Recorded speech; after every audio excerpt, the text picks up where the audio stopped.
Hello friends, હું doctor નમ્રતા ત્રિવેદી. તો ચલો આજે આપણે ડિસ્કશન કરીશું ન્યૂબોર્ન જોન્ડિસ વિશે.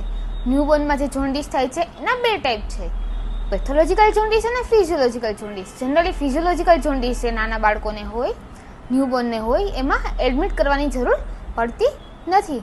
હવે જોઈએ કે ન્યૂબોર્નમાં નવજાત શિશુમાં જોન્ડિસ કેવી રીતે ડેવલપ થાય છે. તો કે જ્યારે પણ બેબી બોર્ન થાય છે ત્યારે એના જે ઓલ્ડ આરબીસી હોય એ બ્રેકડાઉન થાય છે અને જેના લીધે બિલીરુબિનનું લેવલ બ્લડમાં વધે છે. આ બિલીરુબિન છે એ બ્લડમાંથી ફિલ્ટર થાય છે લીવર થ્રુ અને ઇન્ટેસ્ટાઇન થ્રુ એ એક્સક્રીટ થાય છે. પણ જે ન્યૂબોર્ન બેબી હોય એનું લીવર હજી અંડર ડેવલપ હોય છે કે જેના લીધે ઘણા બધા આરબીસી બ્રેકડાઉન થાય છે અને બિલીરુબિનનું લેવલ ઘણું બધું વધી જાય છે બ્લડમાં. અને લીવર એટલું સક્ષમ નથી હોતું કે આ બધા જ બિલીરુબિનને બ્લડમાંથી ફિલ્ટર કરી શકે. એના લીધે બિલીરુબિનનું લેવલ બ્લડમાં વધી જાય છે અને એના લીધે જોન્ડિસ ડેવલપ થાય છે. જોન્ડિસના ઘણા બધા ટાઈપ છે, breast feeding jaundice, breast milk jaundice અને RH ઇનકોમ્પેબિલિટી જોન્ડિસ.